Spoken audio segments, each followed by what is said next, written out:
seems like a lot of companies are announcing things for cameras and stuff for that Photokina event. Gotta sit down later on and kind of see what's new. It's kind of good to see. I guess it's really competitive this year, it seems like. Kind of reminds me actually of a story I read just recently where for the portable gaming system, Sony's apparently exiting it. So only Nintendo's going to be left. Makes me think too, because a lot of times companies, in that situation specifically for hardware, you think it's whoever has the best hardware, graphics and so forth would win, but in that case, the technically less powerful system prevailed. I mean, many times it's just about giving people something that they can actually afford and they'll actually bring around and stuff, right? I think the most famous example is probably with the portable systems like the Game Boy. That one's like what, lime green, black and white, whatever you want to call it, but it had a lot of games and contents, and it went against things like a Game Gear, that was by Sega. It had like full color and everything like that, but that thing ate up batteries like crazy. It just wasn't as fun, I guess you could say, to bring it around. And that's the truth for everything. Makes me think of things like the drones too. I mean, if someone can make, for example, less than 250 grams with stabilized image, you don't necessarily need it to be the best in terms of picture quality. It's just really accessible price-wise, allows you to do things like the others won't. Just in terms of things like regulations, I'm pretty sure that would go very well against, like, say, a very high-end drone as well. Not just a matter of companies kind of making something, I guess, like that, huh?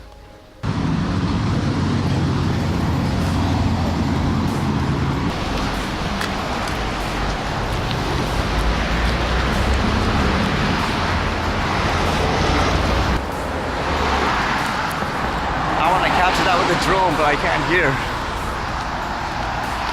Reading this today, I didn't even know if this is true or not, but it's really fascinating if it is, just in terms of things like regulations and stuff. It says drones to fly over tailgaters before NDSU game Saturday. Look up tailgaters. You'll see a drone in the sky as you party before Saturday's North Dakota State football game in Fargo. The first public mission of North Dakota's drone program will be held between 9 a.m. and about 1 p.m. before the Bison take on the South Dakota State at the Fargo Dome. The Federal Aviation Administration has allowed North Dakota's unmanned aircraft system team to conduct drone flights at the Fargo Dome parking lots of E, F, and G. The drones will be flying over the tailgating area to gather data.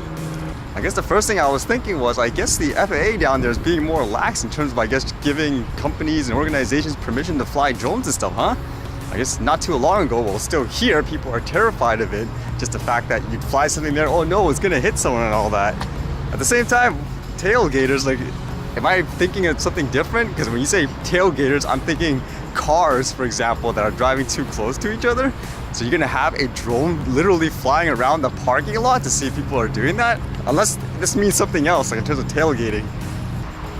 In many ways, I'm gonna imagine those drones are gonna be a spectacle for the people that go there. They're probably just gonna stand around watching it. I know a lot of people here would, because it's still in many ways, I guess, it's not modern day yet in terms of it being the norm. So when people see it, they'll probably think it's like part of a show or something like that.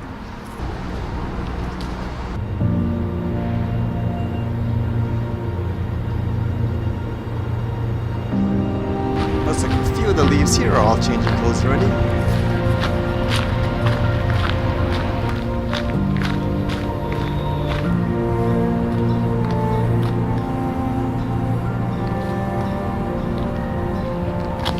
On this, it looks like one gigantic nail.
Alright, see you guys later.